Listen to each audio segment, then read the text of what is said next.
আসসালামু আলাইকুম dear viewers, আজকে আপনাদের সামনে একটি অত্যন্ত গুরুত্বপূর্ণ লেসন নিয়ে হাজির হলাম। তো লেসনটি শুরু হতে যাচ্ছে পে দিয়ে। তো ওই পে দিয়ে লেসনটি শুরু হতে যাচ্ছে। লেসনের শুরুর আগে আমি একটি কথাটা আপনাকে জানিয়ে রাখতে চাই, যারা অলরেডি আমার চ্যানেলে সাবস্ক্রাইব করেছেন তাদেরকে অসংখ্য ধন্যবাদ। যারা এখনও করেননি তাদেরকে অনুরোধ করছি তারা যেন অবশ্যই সাবস্ক্রাইব করেন। তো আজকের এই লেসনটি হচ্ছে পে দিয়ে। এই পে ইন ক্যাশ নগদে পরিশোধ করা, give money usually in exchange for goods or services, মানে কাজের বিনিময়ে বা কোনো দ্রব্যাদির বিনিময়ে টাকা দেয়া, এটাকে বোঝাচ্ছে পে ইন ক্যাশ, নগদে পরিশোধ করা। Pay by debit or credit card, ব্যাংকের কার্ডের মাধ্যমে পরিশোধ করা, ডেবিট কার্ড বা ক্রেডিট কার্ডের মাধ্যমে কোনো টাকা পরিশোধ করা। পে ওয়েল বা পে হাই স্যালারিজ, কাউকে ভালো বেতন দেওয়া। বি পেইড, কাউকে অর্থ বা টাকা পরিশোধ করে দেওয়া বা কাজের বা জিনিসের জন্য। তো এই কথাগুলো যদি আমরা না বুঝি, উদাহরণ ফলো করলে আমাদের ক্লিয়ার হয়ে যাবে। তো চলুন শুরু করা যাক। সে বিরিয়ানির দাম দেবে, she will pay for the biryani. এই পে ফরটা হচ্ছে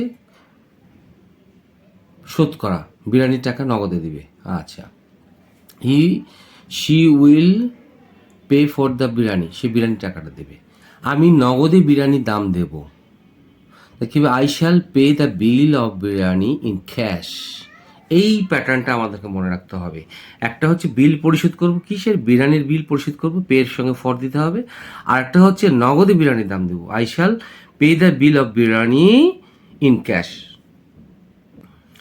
এই প্যাটার্নটি আমাদেরকে মনে রাখতে হবে। আচ্ছা, 3 নম্বরটা দেখি, একই ক্যাটাগরির। আমি টাকাটি বা বিলটি ডেবিট বা ক্রেডিট কার্ডে পরিশোধ করি বা দেই, মানে আমি টাকাটি বা বিলটি ডেবিট বা ক্রেডিট কার্ডে বিলটি পরিশোধ করে দিই। আই হ্যাভ পেইড, দেই মানে দিয়েছি, প্রেজেন্ট পারফেক্ট টেন্সে করেছি, সেই জন্য পে জায়গায় পেইড হলো। দ্য বিল কি করেছি? বাই ডেবিট কার্ড অথবা বাই ক্রেডিট কার্ড। আমাদেরকে এটা মনে রাখতে হবে, বাই ডেবিট কার্ড অথবা বাই ক্রেডিট কার্ড। আশা করি বুঝাতে পেরেছি। আপনার পাওনা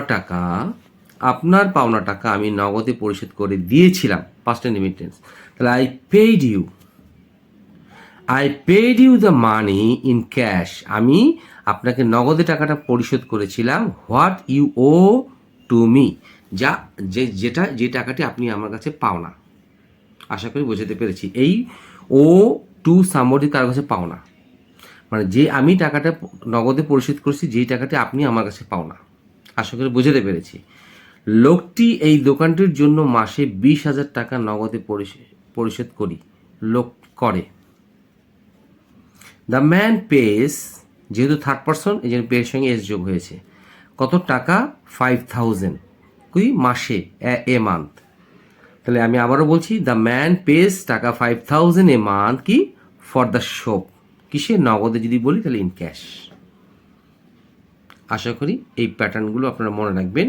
এইখানে যে আমি তীর চিহ্নটা দিয়েছি উপর থেকে নিচ পর্যন্ত, এক থেকে 5 পর্যন্ত হচ্ছে একই প্যাটার্নের, কিন্তু বিভিন্ন স্টাইলে আমরা যখন টাকা পরিশোধ করে থাকি, সেটা ক্রেডিট কার্ডে হতে পারে, নগদে হতে পারে, বা অন্য কোনো মাধ্যমে হতে পারে, সেটা এখানে ধারণার চেষ্টা করেছি আর কি।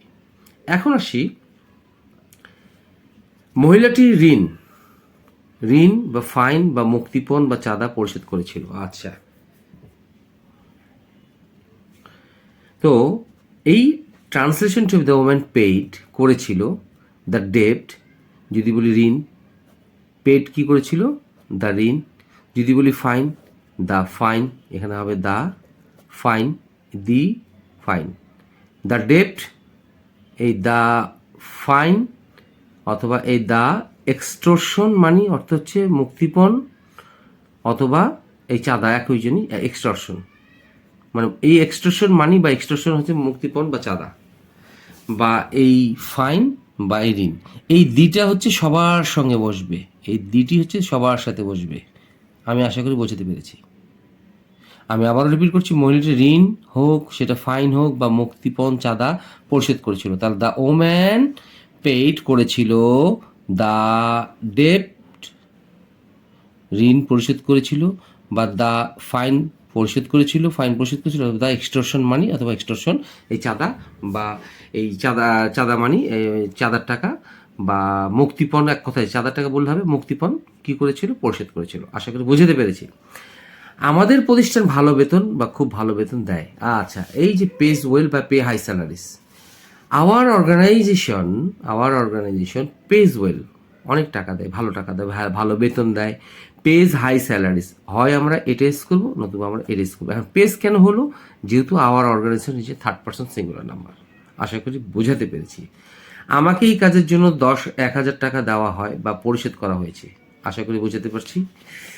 আই হ্যাভ বিন পেইড, আমাকে দেওয়া হয়েছে কত টাকা, 1,000 ফর দিস ওয়ার্ক। আশা করি বোঝাতে পেরেছি। এখানে প্যাসিভ ভয়েস এটা করা হয়েছে যে আই হ্যাভ বিন পেইড, আমাকে পরিশোধ করা হয়েছে টাকা এত এই কাজের জন্য। আমি ভালো বেতন পাই, আই অ্যাম ওয়েল পেইড। আশা করি বুঝাতে পেরেছি। এই যে এখানে বি পেইড, কাউকে কোনো কাজের জন্য টাকা পরিশোধ করা বা দেয়া। তাহলে কী হলো? আমি ভালো বেতন পাই, আই অ্যাম ওয়েল পেইড। সে বেতন কম পায়, হি ইজ, দেখেন, ইল পেইড, হয় এটা ইউজ করবো, নতুবা হি ইজ লো পেইড। কি? এই কাজের জন্য হচ্ছে ফর দিস জব। এই প্যাটার্নগুলো আপনার মনে রাখতে হবে আপনাদেরকে। এই প্রতিষ্ঠানে কাজ করা হচ্ছে, এই প্রতিষ্ঠানে আমরা বলি এই প্রতিষ্ঠানে কাজ করা মানে হচ্ছে অল্প বেতনের কাজ বা ভালো বেতনের কাজ। আমরা দুটোই বলতে পারি। এই বেতনের কাজ করা হচ্ছে ভাই অল্প বেতন, অল্প বেতনের কাজ, মানে অল্প টাকা পাবেন আপনি। আবার না হলে বলতে পারি যে ভালো টাকা পাবেন, ভালো বেতনের কাজ। তাহলে working in this organisation, working in this organisation অর্থ হচ্ছে কোনো কিছু কাজ করা। যখন আমরা প্রথমে বলবো যে কোনো কিছু করা, তাহলে মনে রাখতে হবে কোনো কিছু করা, আমাদেরকে মনে করতে হবে কোনো কিছু করা। কোনো কিছু করা যদি প্রথমে বুঝাই, তাহলে প্রথমে আমরা ভার্বের সাথে আইএনজি যোগ ডট ডট ডট এভাবে করবো আমরা।